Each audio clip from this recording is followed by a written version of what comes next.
차창 너머로 겨울빛이 스쳐 지나갔다. 회색 하늘 아래 눈은 오지 않았지만 바람에 실린 냄새는 싸늘했다. 내 코끝에 맺힌 그날의 공기는 아직도 기억난다. 차 안은 이상할 만큼 조용했다. 라디오도 꺼져 있었고 며느리는 핸드폰만 뚫어져라 보며 한마디도 하지 않았다. 아들은 운전대에 손을 올려둔 채 입술을 꾹 다물고 있었다. 이따금 브레이크를 밟을 때마다 가죽 장갑이 바스락 소리를 냈다. 나는 조수석에 앉아 무릎 위에 작은 검정 봉투 하나를 올려두고 있었다. 며느리가 건네준 것이었다. 필요하실지도 몰라요 하고 말하며 쓱 밀어넣던 그 검정 봉투엔 신분증 복사본과 약간의 현금이 들어 있었다. 그 순간부터 불안했다. 며칠 전이었다. 며느리는 밥상을 치우며 조심스레 말을 꺼냈다.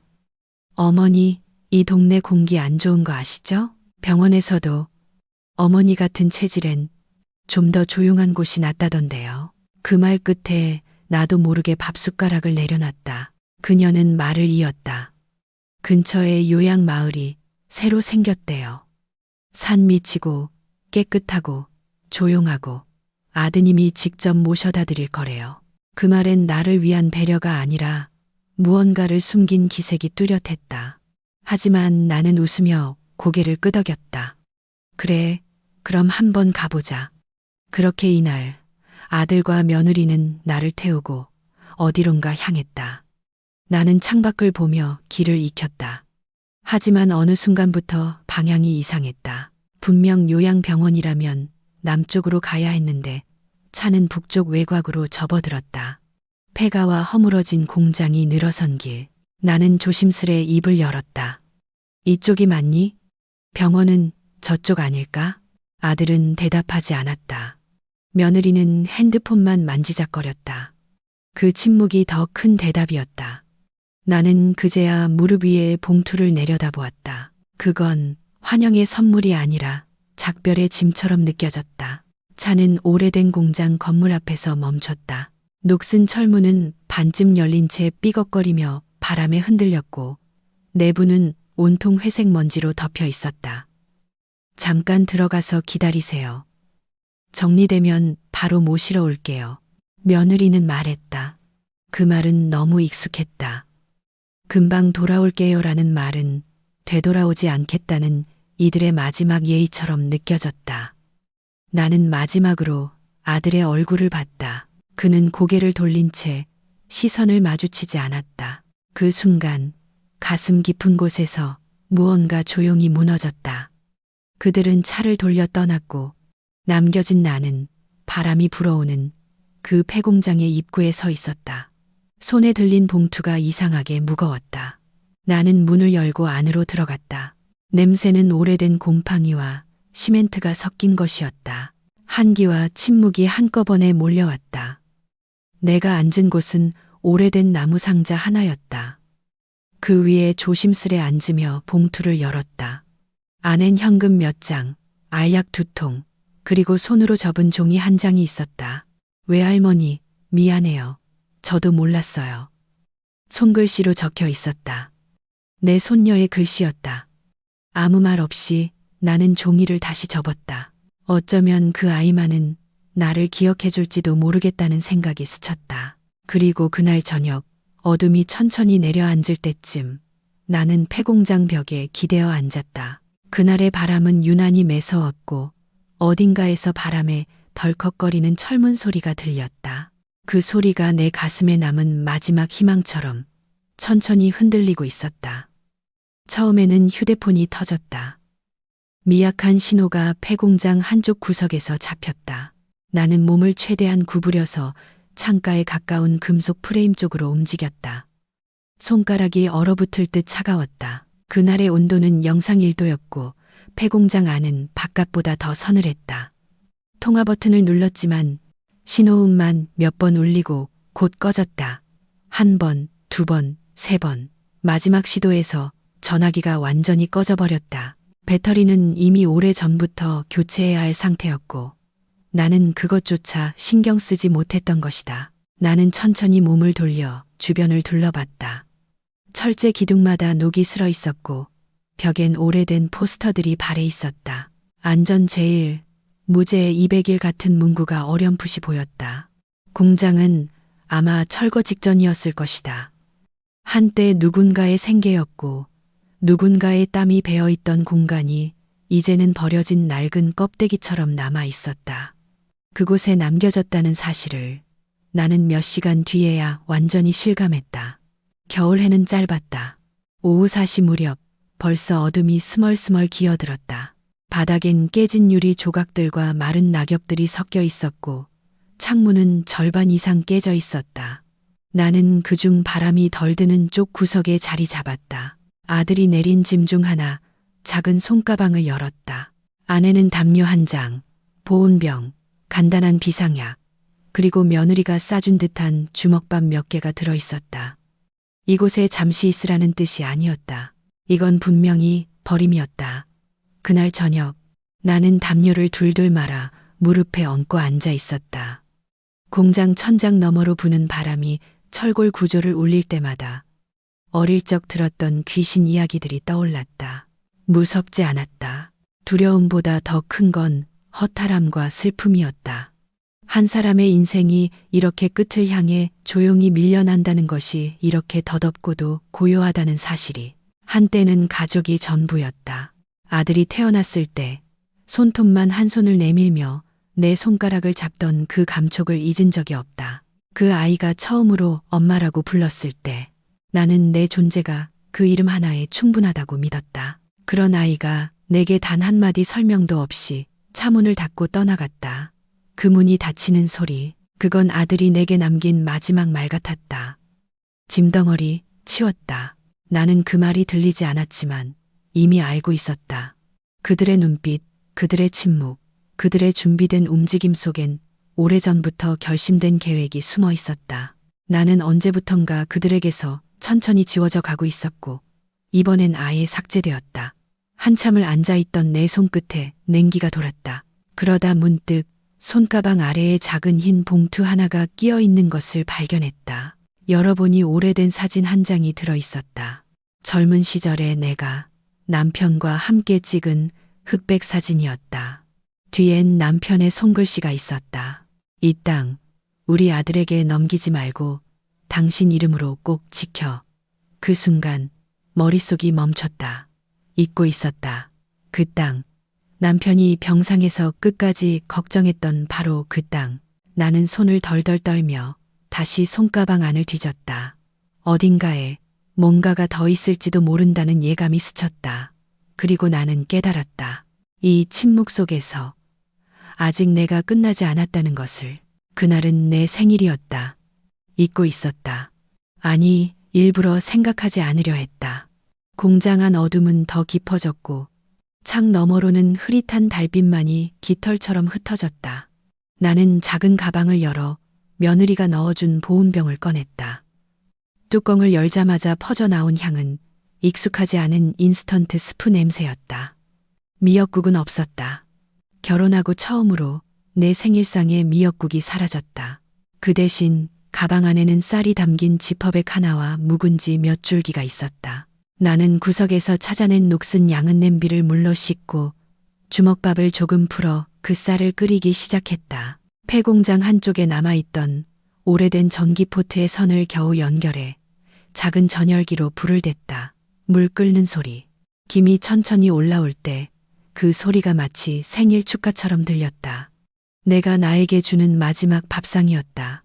뜨끈한 국을 한 숟갈 떠넣자 뺨을 타고 눈물이 흘렀다. 그건 뜨거워서가 아니라 마음속에서 오래 쌓여있던 무언가가 흘러나온 것이었다. 나는 누구의 아내였고 누구의 어머니였고 누구의 시어머니였으며 이제는 누구의 짐이 되어 여기에 버려졌다.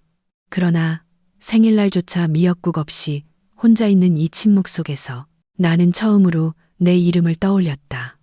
결혼 후 40년 넘게 들은 이름은 여보, 엄마, 어머니뿐이었다. 내 이름은 오순자였다. 조금 촌스럽고 오래된 이름. 하지만 그날 밤 나는 그 이름을 조용히 중얼거렸다. 오순자, 잘 살아왔어. 한국에서는 생일에 미역국을 먹는다. 생명의 시작을 기념하는 국. 출산 후 산모의 회복을 돕기 위한 풍습에서 시작된 그것은 엄마가 자식을 위해 끓여주던 국이기도 하다. 아이러니하게도 나는 내 생일에 내 스스로의 회복을 위해 국을 끓였다. 그것이 쓸쓸했지만 이상하게도 위로가 되었다. 그리고 문득 손녀의 손편지가 떠올랐다. 그 아이는 아직 나를 짐으로 생각하지 않았다. 가끔 학교 끝나고 와서 귤을 까먹으며 내 무릎에 기대던 그 따뜻함, 그 아이의 조그만 손이 내 손을 감싸며 말하던 할머니, 우리 집에 오래오래 있어줘요라는 말. 그 말이 지금의 나를 지켜주고 있었다. 밤이 깊어질수록 바람은 더 거세졌고 냄비의 국은 다 식어 있었다. 나는 빈 그릇을 품에 안고 천천히 바닥에 몸을 뉘었다. 천장에서 떨어지는 먼지 냄새가 코끝을 스쳤다. 기억 속의 장면들이 눈앞에 펼쳐졌다. 남편과 함께 논바닥을 일구던 날들, 아들이 처음 걸음을 떼던 모습, 며느리가 처음 인사하러 왔을 때의 그 부끄러운 미소, 그 모든 순간이 눈처럼 내 안에 쌓였다. 그러나 지금 이곳에선 아무것도 남지 않았다. 조용한 생일, 조용한 밥상, 조용한 밤. 그것이 바로 내 인생의 축소판처럼 느껴졌다. 하지만 그 밤 나는 결심했다. 이대로 끝나지 않겠다고. 이 침묵을 끝이 아닌 시작으로 삼겠다고. 그리고 그 결심은 내가 다시 살아야 할 이유가 되어 주었다. 이른 새벽 고요한 침묵을 깨우듯 폐공장 안쪽에서 무언가 툭 떨어지는 소리가 났다. 나는 담요를 몸에 더 꽁꽁 감으며 소리의 방향을 더듬어 갔다. 한 구석 먼지와 낙엽이 쌓여있던 낡은 캐비닛이 눈에 들어왔다. 바닥이 살짝 기울어져 있어 서랍 하나가 저절로 벌어졌고 그 안에 종이들과 녹슨 키가 어지럽게 흩어져 있었다. 나는 서랍 안쪽을 조심스럽게 뒤졌다. 손끝에 닿은 건 바랜 봉투 하나, 두꺼운 종이로 쌓여 있었고 가장자리는 습기 때문에 조금 말려 있었다. 신탁 등기 토지 소유 이전 불가. 남편의 필체였다. 숨이 턱 막혔다. 남편이 병상에서 내 손을 꼭 잡고 했던 말을 그제야 온전히 떠올릴 수 있었다. 절대, 순자야. 그 땅은 내 이름으로 남겨. 저 애들 아직 몰라. 돈맛 알면 그땐 늦어. 나는 그 말을 들었지만 당시엔 실감하지 못했다. 그토록 사랑한 아들이 내 피부치가 나를 손에 들고 있는 재산으로 판단할 거라곤 인정하고 싶지 않았다. 서랍 깊숙한 곳에는 두 번째 봉투도 있었다. 그 안엔 더 자세한 도면과 문서들이 들어 있었다. 남편이 아는 변호사에게 맡겨둔 신탁 명세서, 소유주 오순자, 사망 시 유언대로 전환, 상속 조건 불어, 그리고 한 줄 덧붙여진 문장. 위 문서가 존재함을 아들도 모름. 그 순간 온몸에 닭살이 돋았다. 남편은 이미 알고 있었던 것이다. 우리 아들이 언젠가는 이렇게 변할 수 있다는 걸. 그렇기에 내 손에 그 열쇠를 쥐어줬고 나는 그것을 평생 쓸 일이 없기를 바랐다. 하지만 지금 그 시간이 온 것이다. 나는 무릎 위에 문서를 올려두고 깊은 숨을 내쉬었다. 폐공장 안은 여전히 싸늘했지만 내 속은 묘하게 뜨거워졌다. 이건 단순한 돈 문제가 아니었다.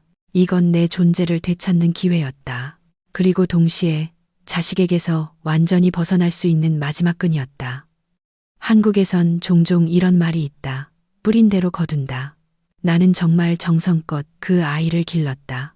남편 잃고 혼자서 일하며 새벽마다 도시락을 싸고 겨울이면 손 시려가며 그의 코트를 털었다. 하지만 그가 내게 뿌린 것은 침묵과 외면, 끝내는 배신이었다.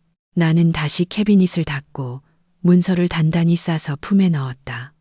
그리고 폐공장 한쪽 유일하게 빛이 들어오는 창가에 앉았다. 먼지투성이 유리창 너머로 겨우 아침 햇살이 비치고 있었다. 그 빛이 어쩌면 나에게로 돌아오는 길을 보여주는 것 같았다.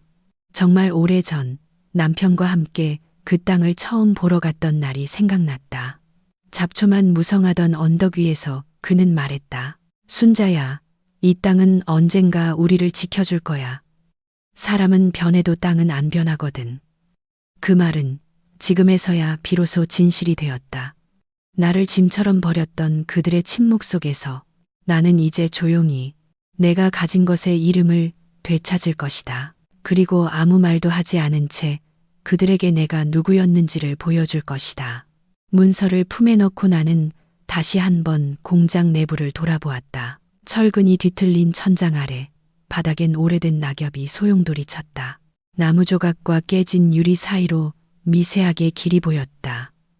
그 길을 따라 한 발씩 움직이며 나는 스스로에게 물었다. 이제부터 어디로 가야 할까? 그 답은 오래지 않아 다가왔다.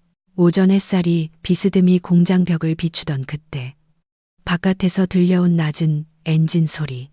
누군가 이곳으로 다가오고 있었다.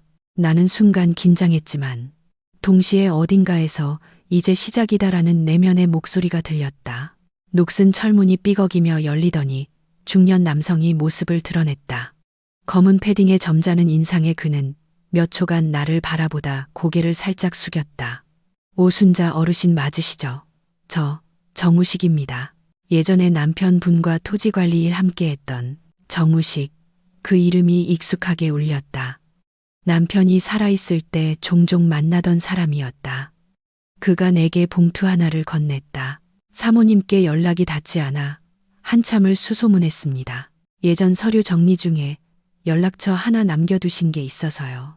봉투를 열자 그 안엔 남편의 또 다른 서신과 몇 장의 도면, 그리고 은행에서 발급된 보관증이 있었다. 토지 권리증 원본 보호 예치 중.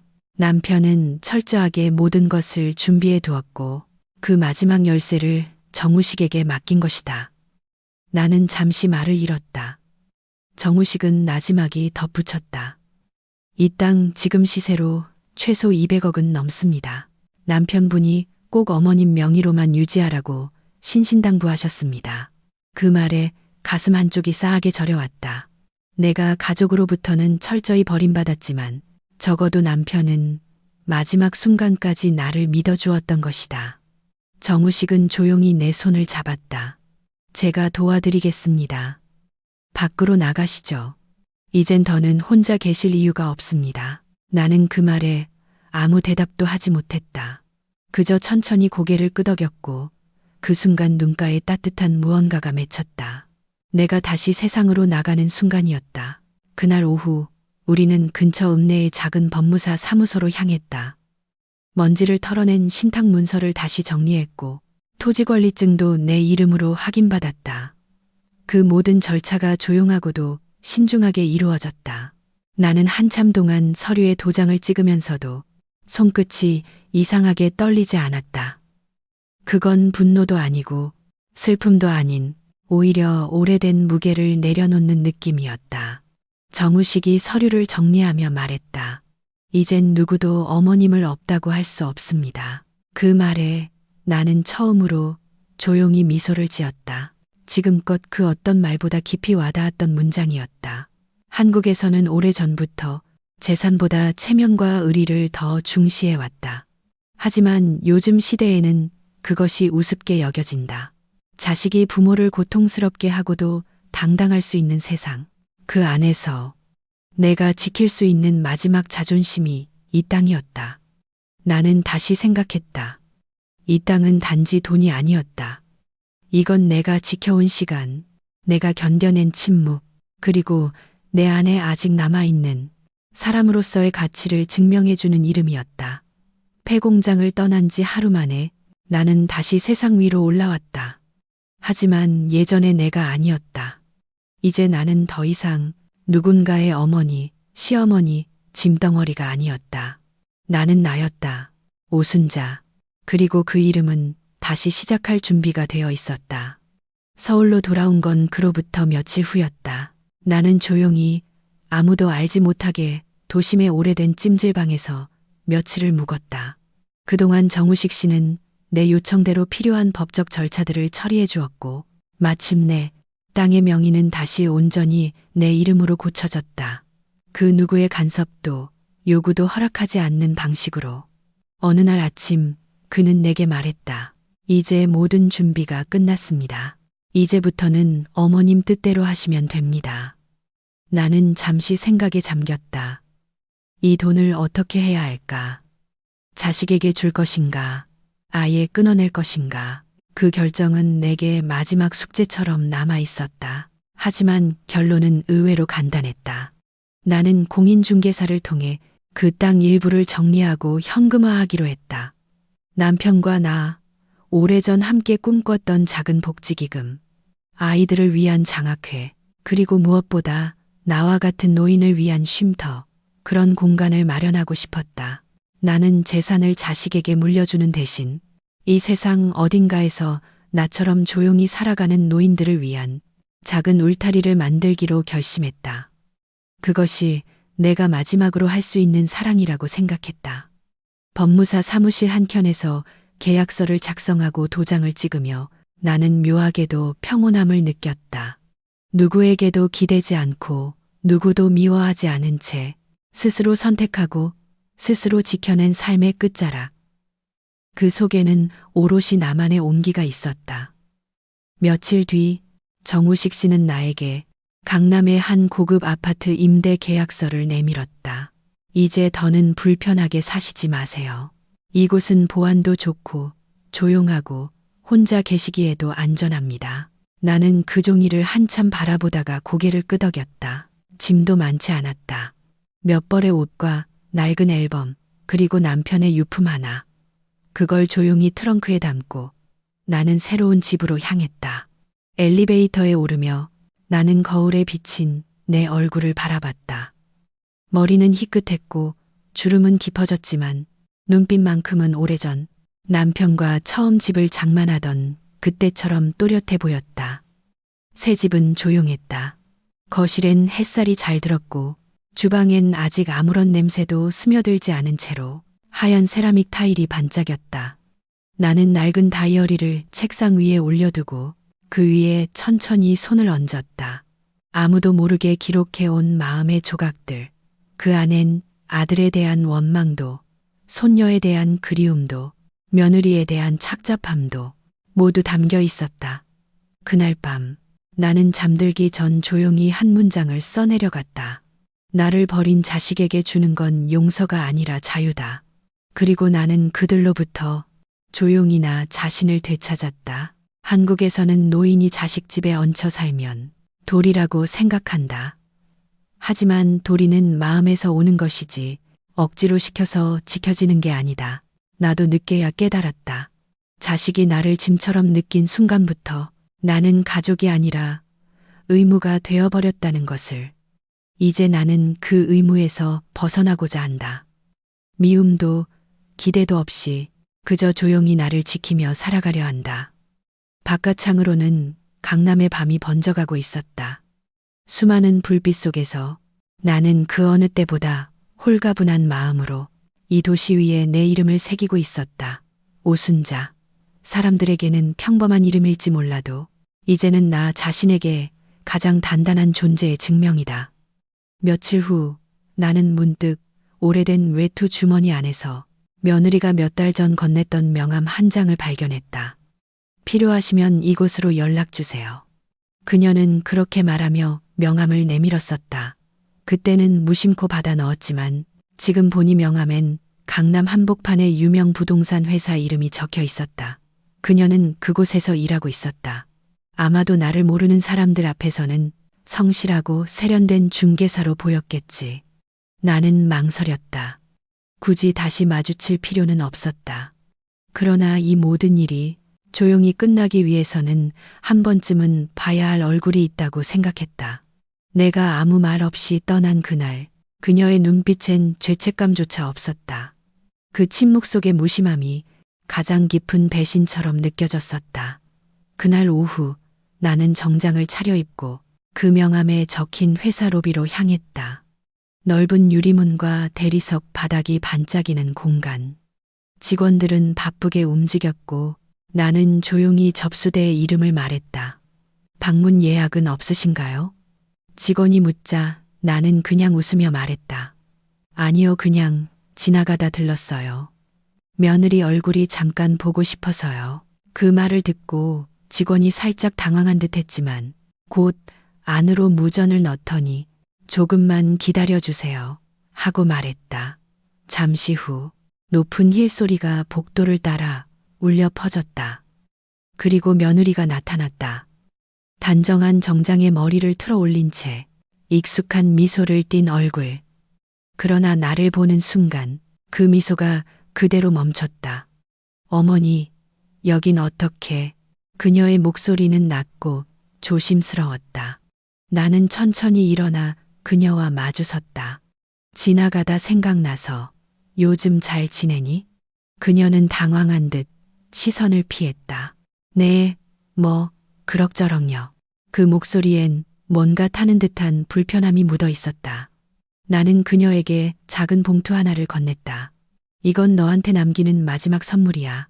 아무것도 아니야. 그냥 내가 더는 너희 가족이 아니라는 걸 스스로 정리하고 싶었을 뿐이야.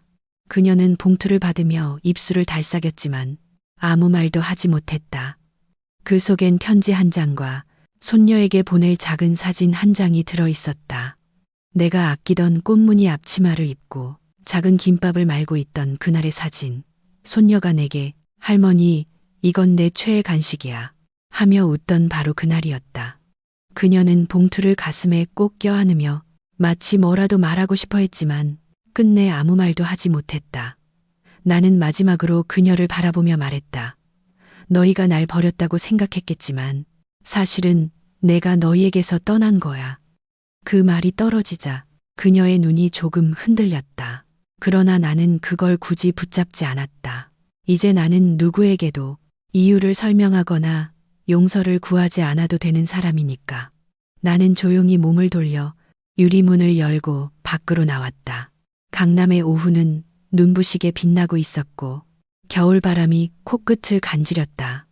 누군가는 그 장면을 보며 그저 평범한 어르신이 부동산 사무실을 다녀간 거라고 생각했겠지만 나에게는 그것이 가족이라는 굴레에서 마지막으로 빠져나오는 조용한 탈출의 순간이었다. 그날 이후로 나는 단 한 번도 그들의 연락을 기다리지 않았다. 전화기도 바꿨고 주소도 이전했으며 이름도 법적으로 변경 절차를 밟고 있었다. 내가 쌓아올린 침묵은 이제 단절이 되었고 그 단절은 더 이상 슬픔이 아니라 평온이었다. 새 아파트에서의 아침은 조용하고 단정했다. 햇살은 부드럽게 식탁 위로 내려앉고 창밖으로는 작은 공원이 보였다. 그곳에서 산책하는 노부부들을 보면 가끔 가슴이 먹먹해지긴 했다.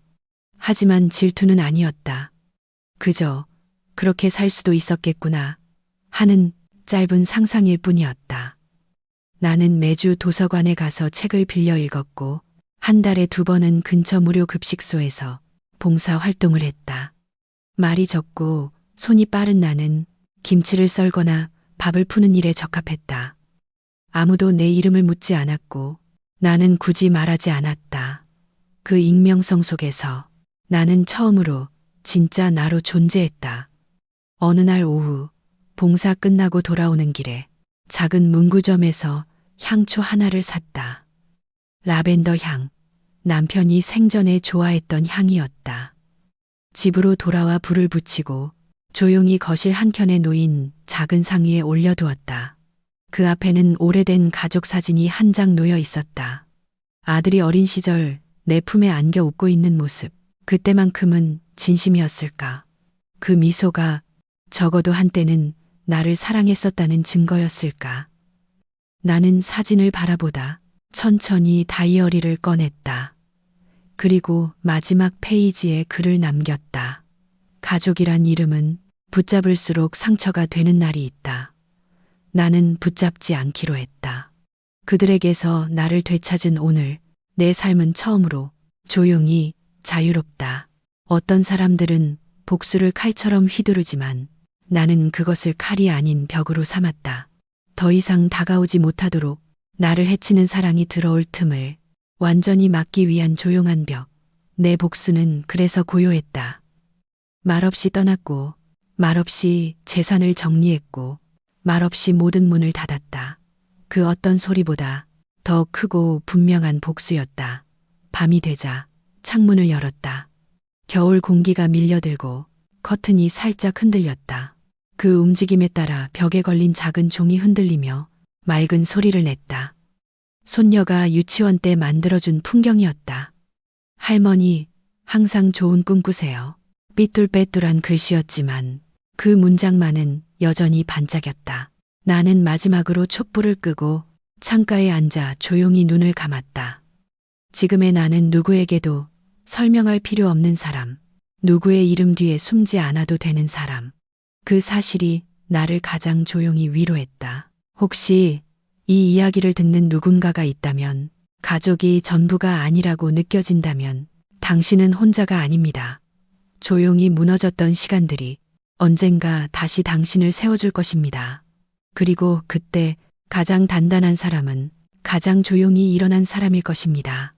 혹시 당신의 마음에도 누군가의 침묵이 남겨놓은 상처가 있다면 그걸 붙잡기보다 조용히 내려놓아 주세요.